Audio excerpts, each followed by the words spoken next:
3, 3, 2, 1, et c'est parti! Bonjour et bienvenue au podcast qu'on connaît pas le nom encore. T'as pas choisi le nom encore? J'ai pas choisi le nom encore. On est avec Mia Sarrazin, fondatrice de Cœur Intelligent, et Nicolas Leduc-Savard, nutritionniste, a.k.a. nutritionniste du sport. Yes. Comment ça va vous autres? Salut! Salut! On pense ça. Aujourd'hui, on se rencontre un peu pour parler du nouveau guide alimentaire canadien qui a fait apparition et qui a bouleversé beaucoup de gens.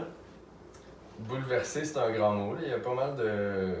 Avant même que le guide sorte, il y a beaucoup de gens qui étaient fâchés à cause qu'on éliminait le lait. Ouais. On le voit pas, mais je mets des guillemets autour du mot éliminé. Mais c'est vraiment pas si grave que ça. Puis les changements qui ont été faits, ils étaient juste dus, selon moi. Puis c'est pour le mieux. Ouais, puis en fait, on pourrait peut-être dire des bouleversements. Je pense qu'il y a eu une grosse polémique par rapport à ça. Puis moi, en étant à la maîtrise en sciences de l'environnement, mais c'est sûr qu'aujourd'hui, dans la discussion, ce que je vais emmener, c'est plus une vision environnementale et écologique liée à ce nouveau guide-là, qui est quand même super intéressant parce qu'on sait que d'ici 2050, ben, il va y avoir environ 10 milliards d'humains sur la planète, puis qu'on le veuille ou non, on n'aura pas le choix de changer la manière qu'on consomme et qu'on s'alimente. Fait que le nouveau guide alimentaire, je pense que c'est ça, c'est une belle nouveauté en fait qui va peut-être avoir des répercussions mondiales, je l'espère. Ouais, c'est un bon sujet de surface aussi, là, dans le sens que le dernier, les gens ont chialé, le nouveau, les gens ont chialé, mais il y a aussi des belles améliorations. Moi, je sais pas en fait si ça a un impact négatif depuis qu'on voit le lait. Ben, tu sais, Autant de lait, il y en a encore. le fait que les gens chialent, ça va tout le temps arriver, mais c'est vraiment des gens différents qui chialaient avec l'ancien guide qu'avec le nouveau. Tu sais, pour l'ancien guide, les gens qui chialaient, c'était les professionnels de la santé, c'était nous, parce qu'on trouvait qu'il était pas pertinent. Tu sais, moi, je l'utilisais du tout dans ma pratique, puis tu sais, c'était juste du rouge, bleu, vert, jaune, là, des groupes alimentaires, puis tant de portions quand t'as tel âge, puis je trouvais que c'était pas actuel, puis c'était pas représentatif de ce qu'on dit aux gens. Alors que maintenant, tout ce qu'on montre, c'est une assiette. On montre ce à quoi ton assiette devrait ressembler. Puis il y a aussi des genres de petites lignes directrices écrites où on va plus en détail. Ouais, visuellement, c'est écœurant. Là. Ouais, c'est ça. Mais Visuellement, tu regardes ça, puis c'est une assiette normale. Là. Ouais. C'est ça. Puis les gens qui chialent maintenant, c'est surtout monsieur, madame, tout le monde qui ont à cœur les producteurs laitiers. Là. Je vais peut-être me mettre des gens en dos en disant ça. Mais vraiment les producteurs, je Ouais, pense que c'est c'est ça. vraiment ça. En fait, Ouais. c'est vraiment l'industrie. Puis si je peux féliciter les gens qui ont fait ce nouveau guide alimentaire-là, oui, il n'est pas parfait, on va se le dire, mais je pense que la majeure nouveauté qui fait vraiment du sens, c'est que ce guide-là a été basé sur des données et des recherches scientifiques et non pas sur les pressions des lobbies. Puis c'est vraiment ça, en fait, qui est important, je pense, dans ce nouveau guide-là, c'est de prendre en considération que là, peu importe ce que les producteurs laitiers, les producteurs de bétail ou autres vont vouloir nous vendre, ben nous, on va écouter la science. Puis c'est vraiment ça qu'on va mettre de l'avant. Puis en fait, ce nouveau guide alimentaire-là, je ne sais pas si vous avez eu la chance, les gars, de le voir, mais il y a quelques années, Harvard a sorti en fait l'assiette alimentaire Harvard, qui est un peu comme, comment je peux dire ça, qui peut s'appliquer là, à toutes les cultures, là, qui est vraiment mondial, puis qui est vraiment similaire au guide alimentaire canadien qu'on a aujourd'hui. Fait que c'est intéressant de voir un peu les deux puis de les comparer ensemble. Ouais, puis c'était vraiment dû, tu sais, je pense que dans les inspirations, il y a eu l'assiette de Harvard qui était déjà génial, tu sais, je sais pas si c'est 2 ou 3 ans, mais ça fait pas si longtemps. Puis il y a aussi le guide alimentaire brésilien qui était sorti genre en 2014-2015, que ça c'était génial aussi, ça éliminait, mettons, les groupes alimentaires comme on vient de faire un petit peu avec le guide canadien. Mais au-delà de ça, ça disait aux gens de manger, tu sais, avec leur famille, de cuisiner plus, d'apprécier le côté social de l'alimentation, puis qu'après ça, le côté santé allait suivre. Parce que quand on cuisine plus, quand on utilise des aliments moins transformés, à la base, on mange déjà mieux, tu sais. Ouais, le côté social, il a été oublié un petit peu. Là. Puis, quelque chose qui est un peu oublié, là, c'est justement le fait qu'on soit tout le temps pressé. Et on est toujours pressé pour manger. Puis Pressé, toi? Oui, je suis pressé, moi. Ouais, mais faire des choix sains, puis des fois, en regardant l'ancien guide, ben, ou même l'idéologie qu'on avait, c'était quoi bien manger, est tout le temps différente, ça change tout le temps. Ouais, puis tu sais, il y a moyen de... Tu sais, si, mettons, les études scientifiques avaient dit que la viande, c'était ça qui te rendait en santé, ils l'auraient mis dans le guide. Mais là, c'est pas ça qui a été dit. Tu sais, il y a plein d'organismes qui ont été sollicités, tu sais, pour avoir les bonnes recommandations. Puis il y en a aucune là-dedans que c'était quelque chose qui était financé par l'industrie. Puis c'est ça qui est très nice cette année. Je pense que ce qui a vraiment mis du poids aussi, on n'en a pas beaucoup entendu parler ici parce que c'est vraiment plus axé dans le milieu anglophone, là, ou voire aux States. Mais le rapport de synthèse de la commission Eat-Lancet, qui, eux, ont vraiment fait une espèce de rapport super intéressant sur l'alimentation, fait que la production alimentaire, puis les impacts sur la santé et l'environnement. Puis, dans le fond, ce guide-là représente bien un peu ce que les gens qui ont créé là, le guide alimentaire ont fait. C'est que dans le rapport de cette commission-là, ils mentionnent notamment qu'on doit doubler notre consommation d'aliments sains, donc des fruits, légumes, des légumineuses, des noix, et de réduire de près de 50% notre alimentation, en fait, notre consommation d'aliments moins sains, dont le sucre, donc les sucres ajoutés, sucre blanc et tout. Et eux, ils spécifient la viande rouge, mais ça peut être en fait tout type de protéines animales. Puis, c'est intéressant parce que j'ai l'impression que ce guide alimentaire-là, en tout cas, vous me direz votre point de vue là, du côté nutritionnel, mais que ce guide alimentaire-là engendre une conversation surtout sur la notion de protéines. Parce qu'on a souvent associé la notion de protéines à une protéine animale. Puis là, on se revire vers, en fait... Protéines végétales. Oui, exactement, tu sais. Puis on dirait que dans notre tête, un peu, on associe, ben non, tu sais, pour être fort puis musclé, ça va nous prendre un bon steak. Puis tu sais, comme il y a encore cette espèce de culture-là, cette vision sociale-là, genre de la protéine en soi, fait que ça serait cool de savoir un peu plus. Ben, tu sais, moi, quand j'ai commencé le bac, j'ai voulu aller en nutrition parce que je m'entraînais au gym au Interplus à Granby, puis ça me tentait d'avoir des gros pipes, puis tu sais, je savais pas trop comment m'alimenter, puis je savais que j'aimais vraiment cuisiner, puis j'ai comme découvert la nutrition un petit peu à cette époque-là. Puis tu sais, dans le temps, je mangeais de la viande, je buvais beaucoup de lait, je mangeais beaucoup de fromage, puis je mangeais pas vraiment de légumes, puis tu sais, avec le bac, ça... T'sais, petit à petit, année après année, ça a vraiment changé. Puis maintenant, je mange à peu près comme le guide, puis c'est pour le mieux. Je me sens vraiment plus en santé. Puis c'est ça, c'est juste des petits changements qu'on fait petit à petit qui apportent vraiment des améliorations remarquables dans ta vie. Mais le guide alimentaire canadien, la façon qu'ils l'ont construit, c'est vraiment pour le commun des mortels. Pour, mettons, monsieur, madame, tout le monde. Qu'est-ce que tu ajouterais à ça pour toi, pour un sportif? Comment tu changerais? Qu'est-ce que tu ajouterais à ça? Ben déjà, tu sais, les proportions dans l'assiette, c'est plus adapté à un sportif qui n'est pas en période de compétition ou en période d'entraînement avec pas mal de volume. Parce que la moitié de l'assiette en légumes, tu sais, oui, tu as plein de bons nutriments de vitamines et minéraux. Puis les vitamines et minéraux, c'est comme c'est comme les agents qui apportent les nutriments à tes cellules pour que tu performes bien. Mais au niveau de l'énergie pure, tu sais, les glucides, c'est vraiment ça qui va te permettre de performer à l'exercice. Puis si tu as juste le quart de ton assiette sous forme de féculents, t'en auras peut-être pas assez pour performer à ton maximum et avoir toute l'énergie que tu as besoin. Fait que dans ce sens-là, j'adapterais peut-être la proportion des groupes dans l'assiette pour que ça fitte mieux avec ton mode de vie. Mais tu sais, il y en a des athlètes, tu sais, mettons des athlètes qui surveillent leur poids ou des athlètes de sport esthétique, où là, la proportion dans l'assiette est vraiment exemplaire, puis les aliments pourraient rester à peu près ceux qui sont présentés dans le guide, puis ça fitterait avec ce qu'on a. C'est juste les quantités qui changeraient, là. Ouais, les quantités. La proportion, c'est pareil, les quantités, je pourrais changer. Ouais, exact. Ouais, c'est ça. Ouais. Mais moi, là, étant un gros mangeur de viande, c'est sûr que, comme j'aime ça, la viande, là, c'est le goût. La viande n'a pas disparu du guide. Ouais, c'est ça. Elle est encore là. Elle est encore là. Puis j'ai l'impression que je vais continuer à en manger pareil, mais c'est sûr que ça peut réveiller des cloches là, un peu, là, c'est sûr et certain. Je pense que c'est sûr que moi je suis végétarienne, mais pescatarienne, fait que je mange encore du poisson puis des fruits de mer de temps à autre.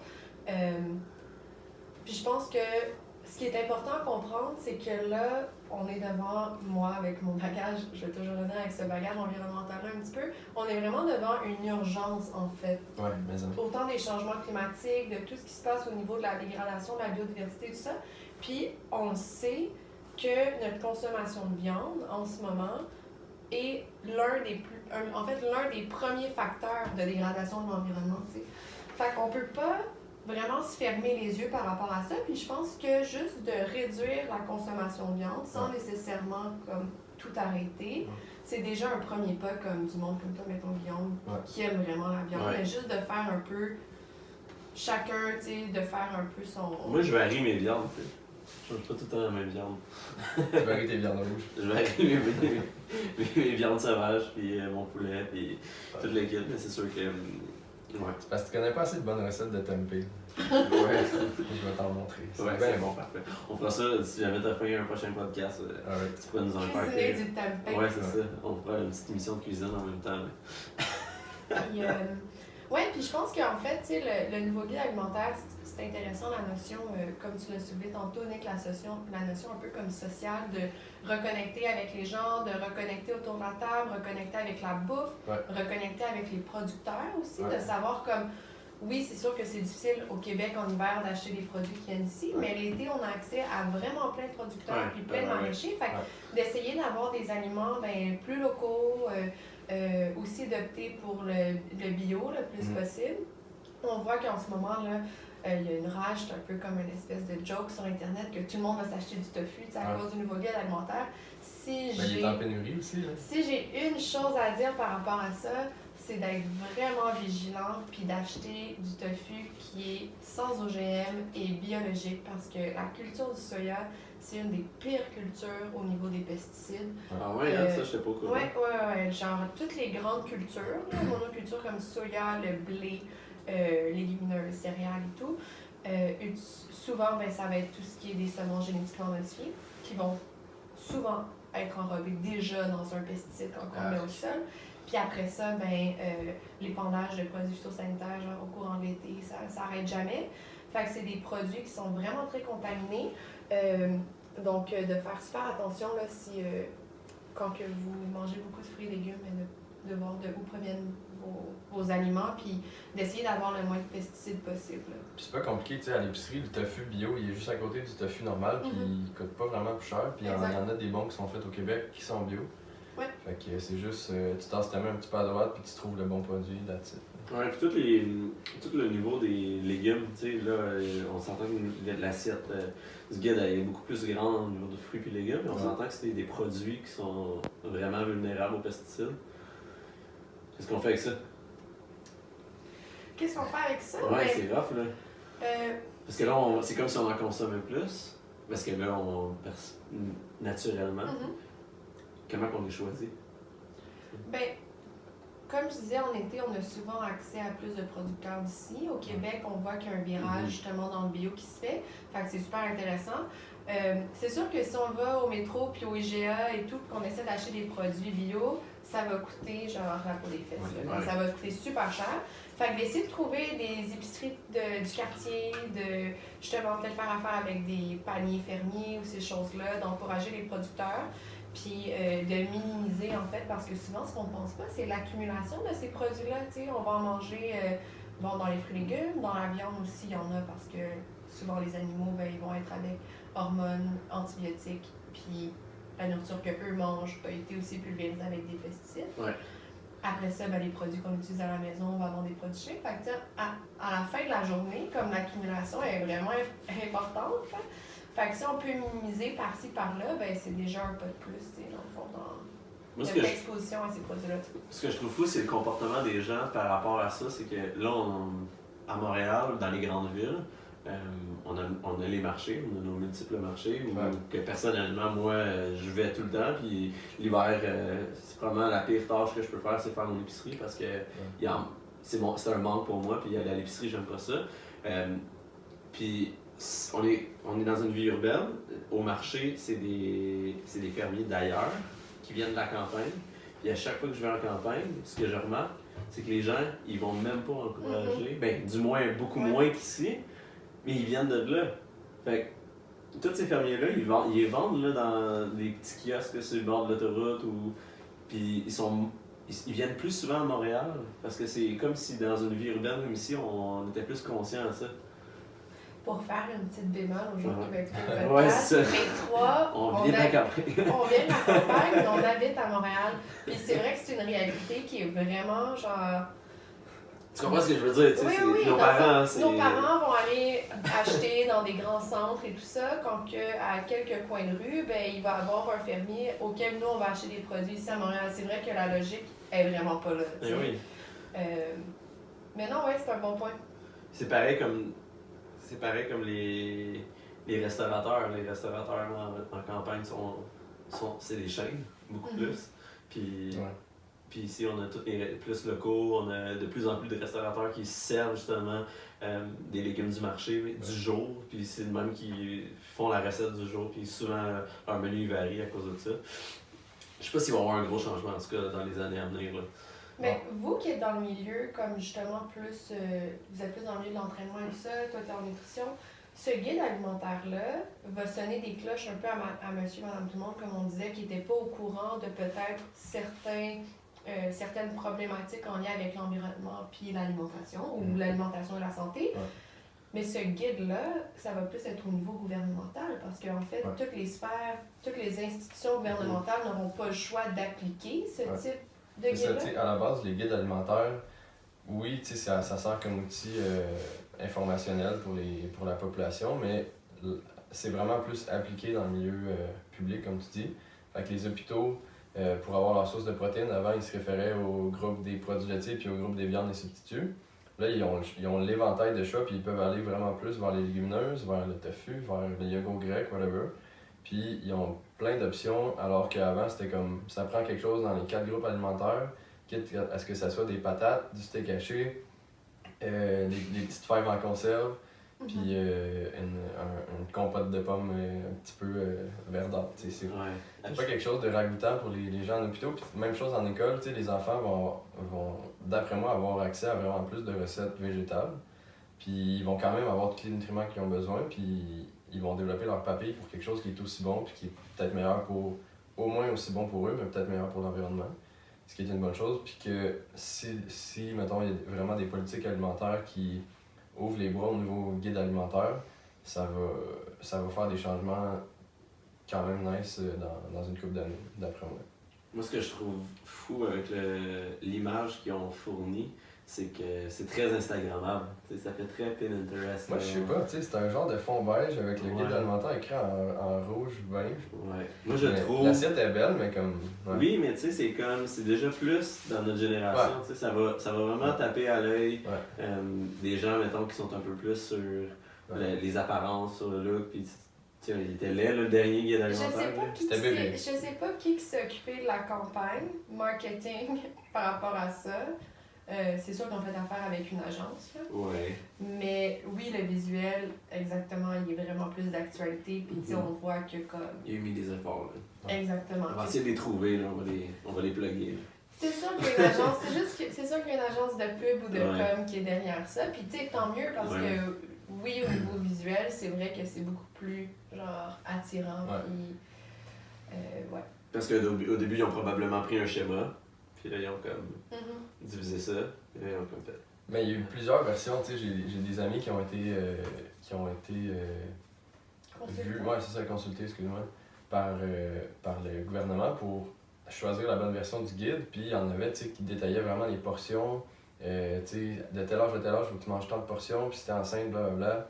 Puis ça, c'est comme plus la vieille mentalité. Puis maintenant, tu sais, on le voit, le nouveau guide, c'est vraiment juste l'assiette, les proportions dans l'assiette, puis that's it, avec des conseils vraiment plus environnementaux ou sociaux pour faire le bon choix en épicerie.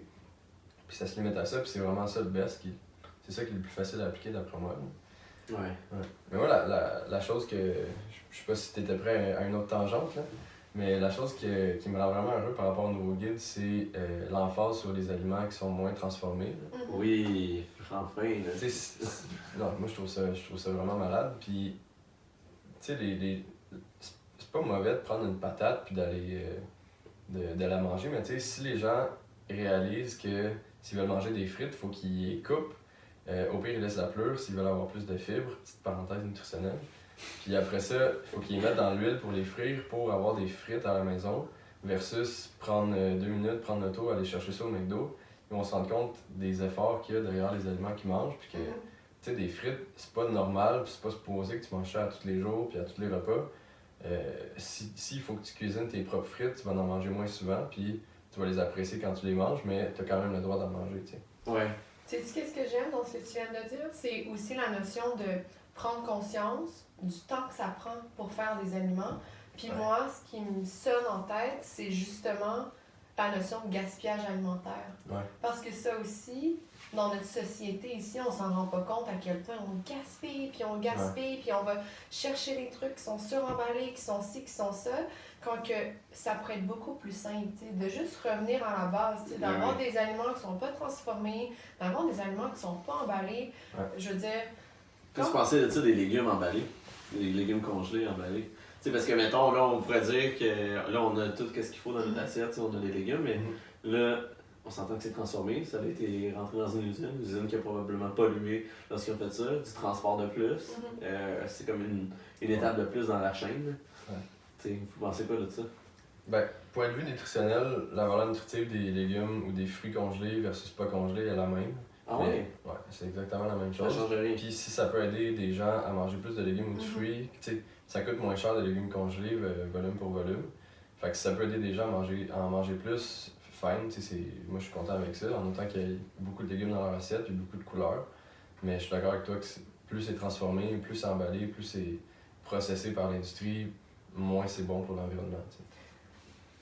Je trouve que, tu sais, tantôt quand tu disais qu'on était pressé, j'ai l'impression qu'on va souvent acheter des choses qui sont déjà coupées, des choses qui sont déjà emballées, des choses qui sont déjà processed, parce que on n'accorde pas de temps à faire ça. Parce qu'on est trop dans un mode de vie stressé. Se faire à manger, on oublie que c'est une activité de base, genre, pour la survie. C'est le fun de faire à manger. Puis qu'on devrait justement plus se reconnecter. Fait que des fois, c'est... Je dis pas que c'est lâche. Ça va sonner vraiment comme peut-être trop fort et lourd, là. Mais de toujours aller s'acheter des affaires qui sont déjà faites, puis de toujours aller acheter des affaires qui sont déjà emballées pour essayer de sauver du temps, à un moment donné, c'est comme, ben, essaie de trouver un trou dans ton horaire, puis comme, sois plus organisé par rapport à ça, tu sais. Comme, essaie de l'intégrer parce que si tout le monde en fait ça, ben, on s'en va dans un gouffre, là. Tu sais, je veux dire, comme, on s'en va, là, on fonce direct dans un mur, là. Ça, c'est un autre comportement parce que justement, les gens, ils travaillent plus pour faire plus d'argent, mais qu'au bout de la ligne, ils dépensent plus pour justement aller dans les restaurants. Finalement, ils ont tellement besoin de cette bière-là ou ce verre de vin-là le soir parce que c'est des coups de plus à apporter là, à leur vie. Là. Puis il y a aussi les restaurants 2.0 avec les genres de... pour pas nommer de nom, nutrition fait plus, là, ou les boîtes d'aliments. Pour les gens qui sont pressés, c'est des aliments nutritifs, puis ça fait la job, mais il y a tellement d'emballages qui sont associés à ça, puis ça te prend 2 minutes pour réchauffer ton plat, mais derrière ça, il y a des heures qui ont été mises pour le préparer, que toi, t'as pas eu, puis tu te désapprends à faire à manger, puis tu penses que c'est ça, hein? Tu perds ton autonomie alimentaire pour être capable d'être en santé, ce qui, la santé, c'est quelque chose de très important, mais il y a aussi... Tu oublies le milieu social aussi, là, comme on disait tantôt, là, justement. Tes compétences personnelles aussi, puis professionnelles, prennent le bord un petit peu quand tu fais ça. Fait que ça peut être une option de secours, puis moi-même, je l'ai jamais essayé, mais si, mettons, à un moment donné dans ma vie, j'ai vraiment aucun temps pour cuisiner, je vais peut-être avoir recours à ça. Mais à tous les jours, toutes les semaines, c'est vraiment pas une solution qui est viable. Pas à long terme, en tout cas. Ouais, idéalement non. Ou je pense que ces entreprises-là devraient justement essayer de penser au système de récupération, ou autre. De récupérer les plats, de pouvoir les laver, peut-être les réutiliser, qu'il y ait une espèce de collecte qui se fasse pour pas... Oui, on en parle souvent, ben ouais, mais c'est recyclable. Fait que c'est correct, mais le recyclage, c'est correct, mais c'est parce qu'avoir un bac de recyclage plein, ça veut pas dire que c'est mieux. Là. Surtout quand on sait que le recyclage ici, il y en a près de plus de la moitié qui s'en va des fois directement des potoirs. Fait que tu te dis comme... Je pense que les grandes questions à se poser, c'est OK, est-ce que, de où vient ma nourriture? Est-ce qu'elle est transformée ou non? Puis après ça, dans quel contenant ou non elle vient, là, tu sais. Moi, tu sais, aller à l'épicerie puis mettre mes petites tomates dans un sac de plastique. Je veux dire, en arrivant à la maison, tu sais, laver à l'eau puis c'est correct. Là, That's dans it, le sens. ouais, c'est ça. Fait que, ouais, je pense qu'il y a des grandes questions à se poser. Puis le nouveau guide alimentaire, mais j'ai l'impression que c'est ça que ça fait. C'est que ça fait juste ramener la notion d'alimentation. Puis que le monde le suive, que le monde ne le suive pas. Ben, il y a juste des discussions qui sont engendrées par rapport à ça, tu sais. Ouais. Puis je trouve ça super intéressant. Ouais, puis c'est simple de se poser ces questions-là, puis de remettre en... Tu sais, toi-même, tu dis, je vais peut-être remettre en question ma consommation de viande rouge. Oui, Guillaume. Ou c'est peut-être ça que j'ai compris de ce que tu as dit, là. C'est pas ça que j'ai dit, c'est pas ça que j'ai dit, mais. Ben, au moins de réduire, tu sais, Ouais, comme ouais. c'est juste une réduction parce que... Je pense que les gens aussi essaient de réduire plein de choses, ou tu sais, du moins ils vont s'efforcer à réduire quelque chose pour faire une amélioration dans l'environnement, mais ils réalisent pas que peut-être que ce qu'ils font a absolument peu d'impact par rapport à quelque chose d'autre qu'ils pourraient faire, par exemple. Tu sais, ils savent pas c'est où la limite. Moi, tu sais, si tu compares le fait de quand je suis parti de la campagne puis je suis venu à Montréal, ben, je recycle, je composte, ce que je faisais pas avant. J'avais tellement gaspillé avant, je devais pas m'en rendre compte, c'était facile. Tu sais, tout ça.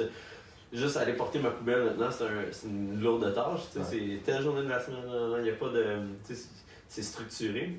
Fait que tu réalises toutes ces petites choses-là. Tu fais ton compost, tu réalises que ok, tel bac est plein, tel bac est plein, tel bac est plein. Tu divises des choses comme ça, puis là, tout d'un coup, tu te sens un peu mal. Ben, du moins, si tu as une moindre conscience. C'est ça, puis tu sais, maintenant j'arrive à Granby, mettons, puis je suis comme, ah, il n'y a pas de compost encore. Faut que je Y a pas de jette, genre, compost? ma plume de Non. banane dans la Il n'y a pas poubelle. de compost. Il y a pas Mais de non, compost encore. ça fait trop longtemps que je suis pas allé. Ouais. Il n'y a pas de compost Mais dans tu sais, Non, Mais c'est quand même une grande ville, là. Ouais. Tu sais, on va quoi, Je pense que 80 ça 000, s'en 100 000 vient. personnes. Ouais, à peu près. Je pense que ça s'en vient. Sherbrooke, est-ce qu'il est là? Je sais pas, Québec? J'espère qu'à Québec. je sais pas Québec si long. dans les faire un tour. Puis la notion aussi, c'est que tous les restaurateurs, par exemple, tu sais, on parle des citoyens, mais les c'est ça. restaurateurs, eux autres, n'ont pas à faire C'est ça. ça. Puis même le recyclage, les restaurateurs doivent payer pour eux-mêmes de leur poche pour avoir un Ouais, espèce c'est de... plus facile de le mettre dans une Fait que poubelle c'est plus direct. facile, tu sais, il y a Ouais. des restaurants à Montréal. Ils donnent pas des amendes maintenant? Non. À Montréal? Il me semble que dans Outremont ou dans Rosemont, à un moment donné, si tu mettais des trucs... En tout cas, Non, je ne pourrais pas vraiment m'avancer là-dessus, j'en ai Ouais. pas entendu parler. Je sais qu'en Europe, ils font ça. il y a certains endroits qui vont vraiment regarder dans les poubelles, puis si tu peux avoir des amendes. C'est fou, ça. Il y a aussi, ça je trouve ça extrêmement brillant, puis on devrait arriver avec ça au Canada, mais la notion de pollueur-payeur. Tu Mhm. pollues, ben tu payes. Ouais. Fait que, tu sais, comme si tu veux pas en débourser des sous de ta poche, ben, Fais attention, fais attention, c'est ça, tu sais, fait que tes poubelles, ben, ils sont pesés, puis plus t'en as, ben, plus que tu payes, tu sais. Ouais. Fait que ça, ça te remet vraiment en question sur, parce que, c'est ça, c'est juste un système d'organisation, tu sais. Je peux comparer un peu avec vous autres quand vous faites les entraînements et autres, c'est comme, il faut que tu aies une certaine rigueur, puis que tu sois organisé dans ce processus-là. Si tu le fais pas, ben attends-toi pas à être en forme puis avoir un changement, tu sais, au niveau de ta musculation parce que ça fonctionnera pas, tu sais. Exactement. C'est un peu la même chose au niveau de J'adore l'alimentation. ce que tu viens de dire parce que tu peux recycler puis faire du compost puis tout faire les choses possibles que tu peux pendant 3 semaines. Comme tu peux t'entraîner à tous les jours pendant 3 semaines, mais si tu le fais pas à l'année, ça n'a pas donné, tu sais, ça n'a pas donné grand Ton chose. impact n'est pas le même en fait. Exactement, c'est la constance en fait qui est. Ben, Exact. même chose pour la bouffe, tu sais, si tu manges, si tu fais une cure de jus pendant 3 semaines, on va dire, tu vas perdre plein de poids, mais après ça, tu vas le reprendre rapidement. As-tu écrit un article là-dessus par exemple? J'aurais écrit un article là-dessus. Ouais, on peut les plugger. On peut... On va les mettre dans. On va le mettre en dessous. On va le mettre en dessous. c'est Il va en avoir plein, tu vas voir. Kombucha, notre commanditaire pour Yes. notre kombucha Délicieux. Gotti. T'es carré.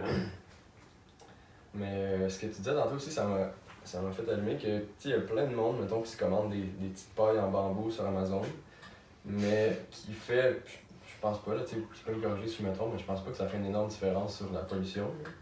Tu sais, Oui.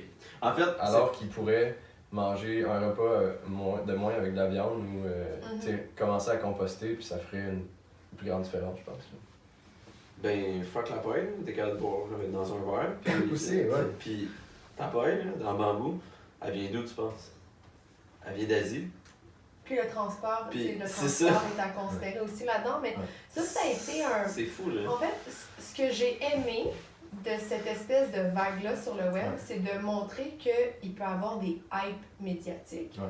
Puis que, Ça peut servir à quelque chose de positif. Oui, C'est parce trendy, là. exact, c'est trendy. Fait que c'est là qu'on se rend compte un peu de la puissance des différents réseaux sociaux et autres, puis que quand on veut avoir une approche au niveau d'une problématique, soit environnementale ou de la santé ou autre, ben que si moindrement il y a un hype, ça peut faire un gros revirement. Sauf que, tu sais, on va se le dire, les pailles en plastique, oui, c'est des déchets vraiment considérables, mais le premier déchet qu'on retrouve surtout dans les océans et autres, c'est des mégots de cigarettes. Ouais. Fait que, tu sais, je veux dire, pourquoi qu'on s'attaque pas à ça, là, tu sais, Mhm. tout le monde qui fume puis qui lance leur botch, Ouais. puis que ça contamine, un seul botch va contaminer genre 500 litres d'eau, ce qui est vraiment immense. Ouais. Parce qu'il y a tellement de produits chimiques là-dedans. Crazy, là. Fait que tu te dis, comme oui, on a mis beaucoup d'emphase sur les pailles, puis tant mieux s'il y a plein de restaurants à Montréal qui ont boycotté ça, puis que maintenant ils en ont pas, puis Ouais. qu'ils achètent des petits trucs en bois ou autre. Mm. Sauf qu'en même temps, il faut pas remplacer un problème par un autre. tu sais. Exact. Parce que comme Guillaume a dit, pour créer des pailles en bambou, ben de un, il faut que tu en fasses pousser du bambou, puis faut que tu le transformes, faut que tu le transportes, puis après ça, ben c'est quand même un déchet qu'on génère. Qui va tu sais. exister éventuellement. Ouais. Le meilleur déchet que tu peux faire, c'est celui que tu génères pas. C'est comme, à la base, c'est ça, c'est celui que tu crées pas. Ouais, et puis de toute façon, tu sais, c'est pour ça que je disais que les gens ont l'impression de faire un impact, mais dans le fond, Mhm. ils remplacent un problème par un autre. Mais tu sais, c'est une Ouais. belle intention, puis Ouais. c'est tout à leur honneur de faire ça. Mm. Je pense qu'il y aurait d'autres façons de faire un plus grand impact. Là. Oui, puis, tu sais, même vous devez souvent le voir au niveau avec l'entraînement et tout ça, mais nous, ici, dans notre société, un peu comme occidentalisée et autres, on veut souvent se donner une bonne conscience de petits gestes qu'on fait. Tu sais, fait que souvent, on va essayer de se donner des petites tapes dans le dos, puis ah, ben j'ai fait ça, fait que c'est correct, je peux faire telle autre chose, mais à un moment donné, c'est que il n'y a plus de place à ça, surtout pas dans l'urgence tu sais, dans laquelle on est présentement. Tu sais. Mais une chose qui ressort de ça, c'est que si c'est facile, les gens vont le faire. Fait qu'il reste à trouver des solutions faciles pour Ouais. arriver à des résultats qui vont vraiment compter, puis là, ça va être fou. Là. Mais juste au Japon, il n'y a pas de poubelle. Tu sais, enlève les poubelles de la ville, les gens vont pas commencer à acheter à terre. Tu sais. Quand tu mets des gros changements comme ça, juste toutes les entreprises qui ont un bac de recyclage puis une poubelle, ben, s'il y avait juste une poubelle, les gens les jetteraient tout Mhm. tu sais. C'est de créer l'opportunité pour que ce soit facile, pas que les gens Exact. ils doivent le chercher Ouais. non plus. Mais moi, ce que je veux savoir, c'est, parce qu'on n'en a pas vraiment parlé, c'est qu'est-ce que tu estimes qui va arriver dans, mettons, je sais pas moi, la prochaine année ou les 5 prochaines années avec les gens malades, puis qui pourraient maintenant bénéficier du nouveau guide alimentaire, dans le sens que, est-ce que ça va réduire le diabète, tu penses? Est-ce que les taux de diabète, est-ce que tu penses que Ben, XYZ, pas dans un an. Là. 5 Mais, ans, 10 ans, mettons, mec, la génération qui a été conscientisée au guide 2019 vieillisse, je pense que ça va. Puis, tu sais, déjà là, il y a vraiment plus de jeunes qui commencent à végétaliser leur alimentation, tu sais, qui commencent à faire plus attention à la planète qu'il y a de personnes en haut de, je sais pas, tu sais, 50 ans qui le font. Fait que quand cette génération-là va vieillir, je pense que les impacts vont être vraiment notables. ouais. Mais dans un an, peut-être que les gens vont manger plus de pois chiches en CHSLD ou de tofu à l'école. Mais je pense pas que dans un an, il va y avoir un grand impact de ça. Avez-vous On sait pas. vu le sketch de Adib Al-Qaïdé sur Netflix? Non? Non.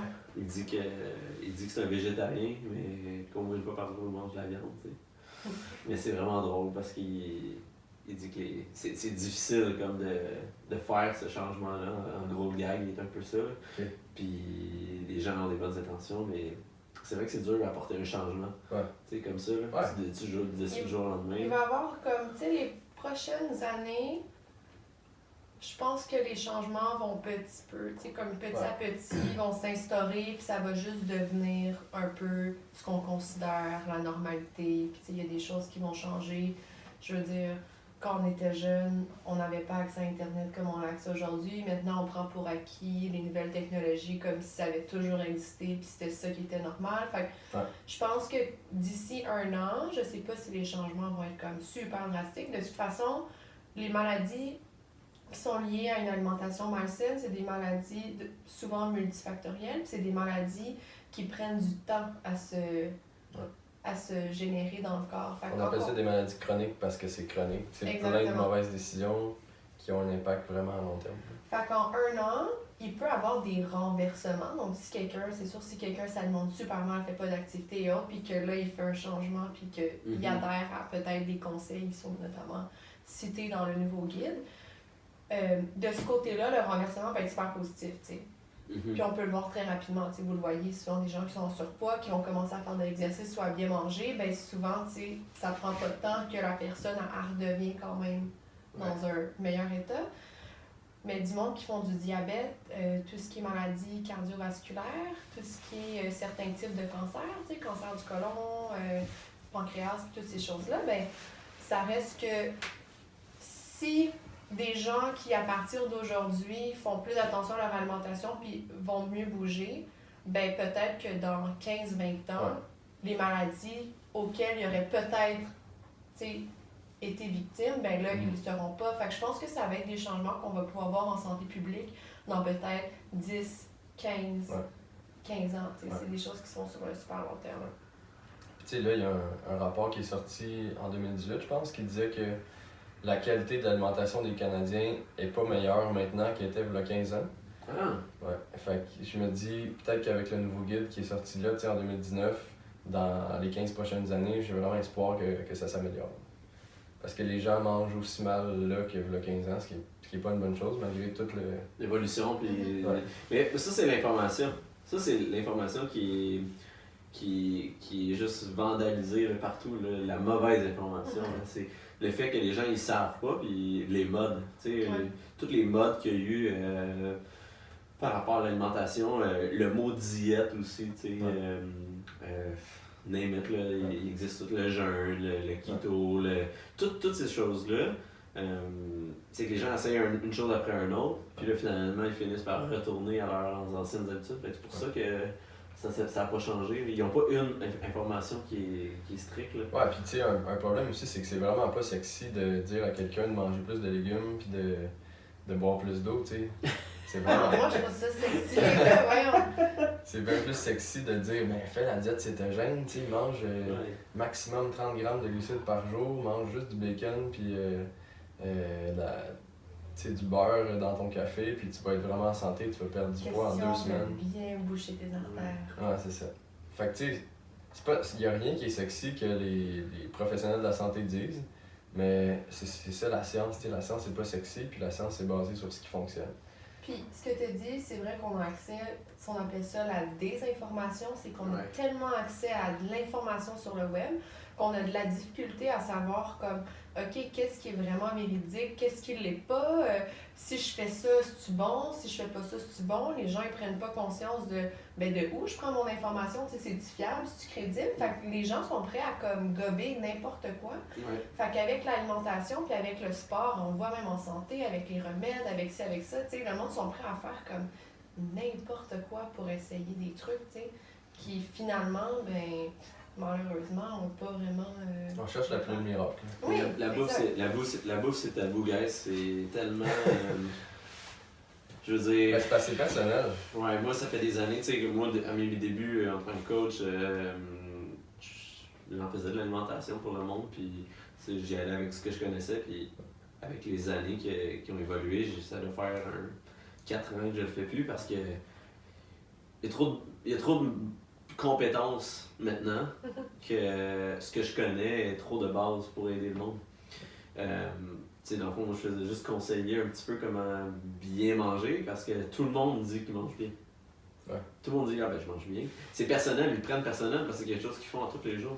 Hey, tu manges-tu bien? Oui, moi je mange bien. Mais c'est quoi bien manger? Finalement, ils disent la journée, puis ils se rendent compte eux-mêmes que finalement, ils ont... Ça fait pas de sens. Ça fait aucun sens. Mais pourquoi t'as dit que tu mangeais bien? Tu te convaincs ou... Mais est-ce que vous trouvez, je trouve ça quand même intéressant, tu sais, au Québec, on est quand même dans une, tu sais, veux pas, on fait partie du Canada, mais ça reste qu'on est quand même une genre de culture distincte, là, en étant francophone et autres, puis j'ai l'impression qu'au Québec, il y a un gros hype qui se fait depuis quelques années sur l'alimentation. Tu sais, il y a beaucoup de sites, il y a beaucoup de blogs, même sur Instagram, il y a beaucoup de gens qu'on suit, le nutritionniste urbain, comme name it, tous les gens qui sont là. Shout out au nutritionniste urbain. Shout out au plugin. Puis au Looney aussi, tu sais, qui est sur Instagram, qui Shout out à son tofu magique. Oh mon Dieu, oui, le tofu magique, c'est génial. Mais j'ai l'impression qu'on a comme plus accès à ça, puis on essaie de reconnecter avec la bouffe. Tu sais, depuis quelques années, il y a beaucoup genre de...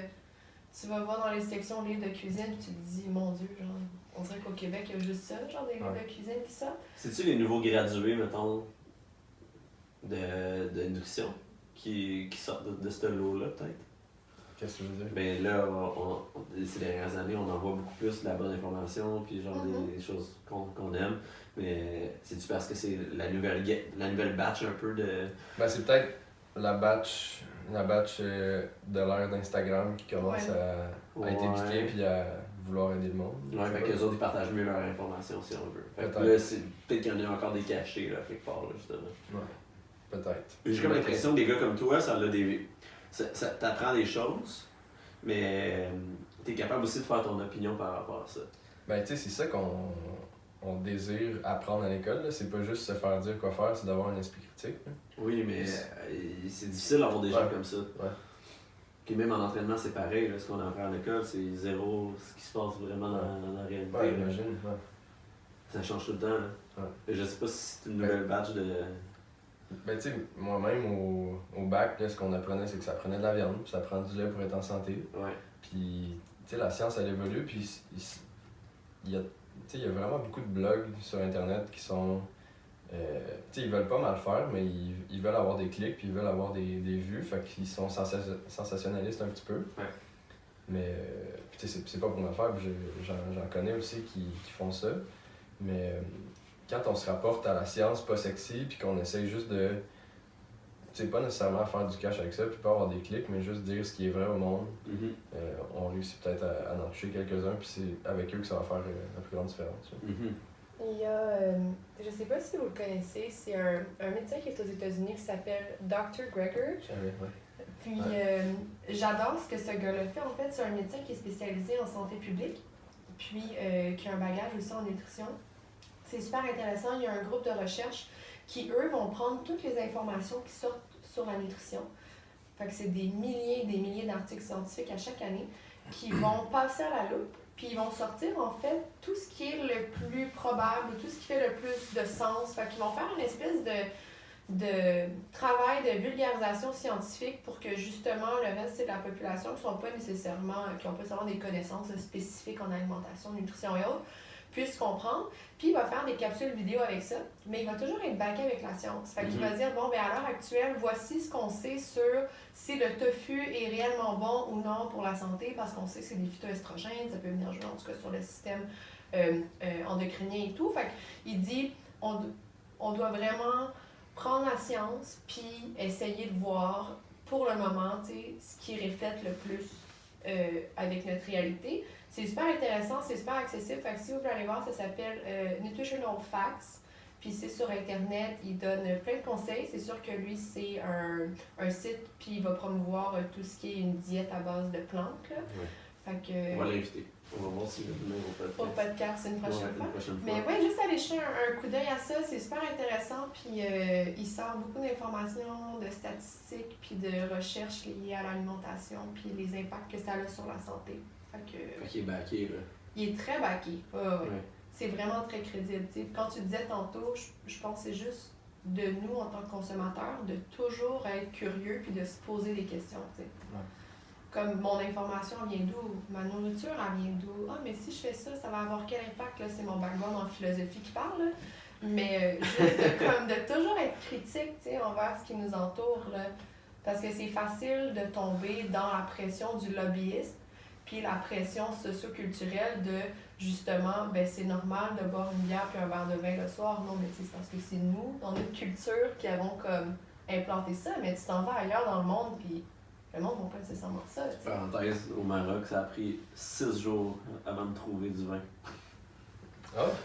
Ah, ils boivent pas d'alcool. Ah ouais? Fait juste pour Mais donner ils ont une une idée. culture musulmane aussi, fait qu'ils boivent pas d'alcool. Mais... Juste en partant, tu vois, eux, ils en boivent même pas. C'est facile de même, là. Nous, c'est comme... Ouais. Il y a beaucoup de choses, tu sais, je pense, de se remettre en question des fois dans notre vie aussi. Il y a beaucoup de choses qu'on fait sur un day-to-day basis qu'on se dit, genre, on pense que c'est ça qui est normal, puis que c'est ça, genre, notre réalité, mais en fin de compte, c'est juste parce qu'on est tellement conditionné à ce genre de choses-là qu'on oublie qu'il y a d'autres moyens de faire les choses, tu sais, puis qu'il n'y a pas une meilleure façon. Ben, pas qu'il n'y a pas une meilleure façon, mais qu'il y a différentes façons auxquelles on peut. C'est ça. Exact, ouais. Merci de finir mes phrases, donc. Ça me fait plaisir. Bon, on a fait pas mal de tours. Moi, j'ai posé 3 questions, là. Je vous ai pas préparé pour ça, là. Mais je vais commencer avec toi, Mia. Là. Vas-y. 3 questions, puis ça va être les mêmes, fait que Tu as un j'ai avantage. un avantage là-dessus. Puis c'est ça. J'ai trouvé drôle mes questions, en tout cas. S'il y avait une chanson qui partirait à chaque fois que tu rentres dans une pièce, qui te représente, ça serait quoi? Une chanson, à chaque fois que je rentre dans une pièce, là c'est chiant, on aurait dû avoir ces questions-là. Tu me l'as à part, là. Mais juste pour vous donner une idée, là, Marianne Saint-Gelais, hier, elle m'a dit que ça fait rire les oiseaux. Ah ouais. Ça, c'est ça. Eh boy. Je m'attendrais vraiment vite, moi, d'avoir cette tune-là. Non, mais dans le fond, la tourne, elle part juste dans les oreilles des autres. Ah, ok. Ah. Ok, ouais, dans ce sens. Mais tu peux y aller si tu le sais, toi. Ben, moi, je pensais qu'elle partait dans la pièce, mettons, fait que j'aurais mis I Love College. De I Love Usher. College, ouais. Je Ouais. la connais pas. C'est une tune un petit peu rap, là, tu sais, Ok. c'est très... C'est ghetto. Ben, pas tant ghetto, tu sais, le gars, il est blanc, là, fait que... Tu parles des ghettos blancs. Mais non, c'est super bon. Ouais. Fait que ça serait le fun. Puis tu sais, je la connais par cœur, fait que je chanterais avec tout le monde, là. Ça serait un genre de petit party à chaque fois que je rentre dans Je sais une pas si pièce. tu rentres dans une pièce, on te fait stop de le voir. Ouais. Moi, ça serait une chanson de Coldplay, puis je pense que ça serait Viva la Vida parce qu'elle fait juste mettre tout le monde de bonne humeur quand ça part, genre surtout comme les violons, guitares du début. Fait qu'on dirait que c'est ça qui m'est venu en tête, je sais pas, juste de comme rentrer dans une pièce, quelque chose de genre powerful, quelque chose qui met de bonne humeur, qui Ouais. ouais. Ah, c'est bon ça. Puis le dernier livre que tu as lu, que tu suggérerais à quelqu'un. Un bon livre, là, tu sais. Ah mon dieu, tu sais quoi mon problème moi, dans la vie? Moi, C'est je pas de bons m'achète livres. trop de livres, Bon, j'y commence toutes, c'est fini. puis genre j'ai fini au bout de comme plusieurs mois, tu sais. Ouais. Moi aussi. Fait que j'ai comme, no joke, 10 livres empilés à côté de ma table de chevet, que j'ai presque toutes commencé, mais que j'ai pas encore fini. Puis le soir, genre, je lis un chapitre par-ci par-là, puis je fais juste comme grignoter mes livres. Genre. C'est bon ça. C'est un peu un problème. Genre, je pense que j'ai plus de livres que de souliers, mais c'est pas un problème dans le fond. Wow. Je T'es m'en plus sauve. éduqué rendu là. Fait que, mais j'adore ça comme j'adore. Puis là, je suis en train de lire un livre, 2 livres en fait, majoritairement, qui est Checklist Manifesto, que c'est un chirurgien en fait des États-Unis qui est journaliste qui a écrit ça, qui, Ouais, qui montre en fait tout l'impact de faire des checklists dans des. Surtout quand on a des tâches très complexes à faire. Fait qu'il parle de- Décomposer ça, genre. oui, décomposer ça en des affaires super simples pour pas passer à côté de certains éléments qui pourraient être comme qui sont super importants puis que des fois on prend pour acquis qu'on connaît la matière puis finalement on l'oublie, tu sais, parce qu'il y a tellement de choses qu'on doit connaître dans le monde qui nous entoure. Puis il y en a un autre que c'est, je me souviens pas très bien du titre, mais je pourrais le renvoyer à Guillaume. Je pense que c'est The Edge of Line. Puis c'est un urgentologue qui, lui, en fait, travaille à Toronto en urgence, mais qui va aussi en Éthiopie puis dans d'autres pays. Puis il fait vraiment un contraste là, des modes de vie, en fait, entre des pays développés et des pays qui sont en voie de développement, autant sur la santé, alimentation et autres. Fait que c'est super intéressant, puis c'est un peu une espèce de journal de bord. C'est ça. C'est bien. Ouais. Vraiment, tu l'as ça. Putain, Moi, présentement, un livre de cuisine? non. Ben, il y en a des bons, là. Ouais. Mais j'aime mieux me lire pour me divertir. Ouais, là. Tu sais, je lis trop d'articles scientifiques dans ma journée pour avoir le goût de lire quelque chose qui va m'informer. Ouais, c'est ça. Ma vie est triste. Mais non, il y a un livre que j'ai lu il y a 1 an qui était vraiment bon, ça s'appelle American Kingpin. Puis ça raconte l'histoire du gars qui a créé le site web de Silk Road. Que quoi? De Silk Road, là, c'est sur le dark web, là, c'est pas... Ok, ouais. Tu peux te commander n'importe quelle drogue avec ce site-là. Ouais, Je suis pas en train de faire une pub pour ça. Mais son histoire est vraiment malade. On va pas les plugger, les Non, autres. c'est ça. Ça raconte comment il a vécu, puis comment il a réussi à échapper la justice à différentes reprises. Puis, tu sais, je trouve ça le fun à lire. Mais sinon, je suis en train de finir le livre de Michelle Obama, Becoming. Ah Oui, ouais? j'allais commencer Attention, ça ouais. aussi. Ouais. C'est super intéressant. Ouais. Moi aussi, j'ai 3 livres en ce moment que je lis. Vas-y, Guillaume. Un livre sur la bouffe, qui est celui du nutritionniste urbain. Ouais. Comment il s'appelle encore? Sorry. C'est. Bernard Lavallée? Ouais, Bernard, ouais, c'est ça, je suis en train de lire son livre à lui. Ben, c'est son deuxième livre, tu Ouais. Puis je lis Atomic Habits, qui est écœurant. Puis il y a un livre je me souviens plus du nom, mais c'est écrit par un former FBI agent là, qui s'occupait des négociations lors des otages. Ouais, ça me dit Ouais, quoi? puis il explique un peu genre comment jouer un peu dans la tête du monde. Là. Bref, c'est un livre de manipulation. Ok, tu nous as utilisé, tu nous as manipulé aujourd'hui. C'est vous qui essayez de me manipuler avec la viande. Là. Ouais, on va savoir, on va savoir. On va finir par le voir. Puis, mettons que vous aviez un pays dans lequel vous habiteriez autre que le Canada, lequel ce serait? Bac. C'est dur à dire. C'est dur à dire, hein? J'ai pas été dans beaucoup de pays. Non, c'est ça. J'ai vraiment aimé l'Irlande cet été, mais je trouve ça petit. Mais tu sais, tu peux choisir quelque part que t'es jamais allé puis prendre un guess. Moi, je pense que ça serait un pays scandinave parce qu'ils Ouais. ils sont tellement progressistes. Puis autant au niveau de la santé, autant au niveau genre de l'agriculture, de l'énergie. Ouais. Fait que ça serait, L'éducation. je pense que ça serait un de ces pays-là, mais je suis jamais allée. Fait que peut-être Mhm. qu'aller là-bas, je trouverais ça plate à mourir. Je pense pas, mais Ouais. c'est sûr que. Je vais tellement paraître pour le dark side, mais il y a quelque chose avec les États-Unis. Et non, ce n'est pas la politique, ni Trump. leurs millions de problèmes, mais en lien avec la richesse de leurs parcs nationaux et Ouais. des paysages qu'ils ont. La surtout, diversité, hein. exactement, surtout sur la côte ouest. Ouais. Tu sais, quand on parle à Portland ou Ouais. San Francisco, puis tout Ouais. ce secteur-là, là, Ouais. avec le Utah, qui a quelque chose de très powerful, surtout au niveau genre de tes connexions avec la nature et Mhm. autres. Fait que, Ouais, c'est comme deux mondes, les États-Unis. exactement. C'est ça. C'est comme plusieurs mondes dans un espace, tu sais. Puis tu vas à New York versus, mettons, tous C'est fou, là. les endroits redneck. Là. Ouais. Tu sais, Mhm. c'est tellement des gros contrastes comparé à, mettons, nous qui est comme. Tout est pareil. Là. Ben, je sais Ouais, pas, non, t'sais, mais- Montréal versus banlieue, déjà, il y a une différence. Puis Ouais. Montréal versus. Mais Ouais, la qualité de vie, tu sais, on vit tout quand même Ouais. bien, là, on va se le dire. Ouais. Puis toi? Ah, Scandinavie aussi? Ouais, j'aimerais ça Ouais. essayer. Ouais. Ouais, j'aimerais ça essayer. Mais j'aime vraiment beaucoup me baigner. Puis l'eau est frette là-bas. Tu sais, je Ouais. suis pas tant frileux, mais. Je sais pas. Peut-être. Tu sais, j'avais essayé la Croatie aussi l'année d'avant, qui était Ouais, super ouais, belle. ouais. Puis là, tu peux te baigner n'importe où. Fait que peut-être là-bas aussi. Nice. Merci, Les guys. pizzas étaient vraiment bonnes. Attends, là, on vient de faire un truc sur le guide alimentaire, puis tu finis le podcast en parlant de pizza, ça marche pas. Ouais, je mange de la pizza, je mange des burgers, je mange des chips, je mange de la poutine. Vous avez le droit aussi, là. Ouais. Mais ta pizza, elle peut être. Oui, c'est vrai, je difficile. faisais une blague. Mais tu sais, même, tu sais, ça n'a même pas besoin d'être bon pour la santé tout le temps, hein, tu sais.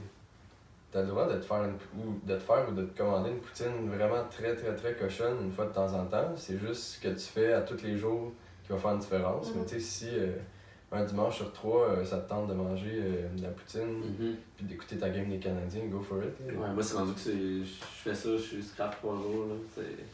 J'ai un dégoût. Là, fait que... Alright, guys, merci beaucoup. Hey, merci de nous avoir invités pour ce podcast. C'est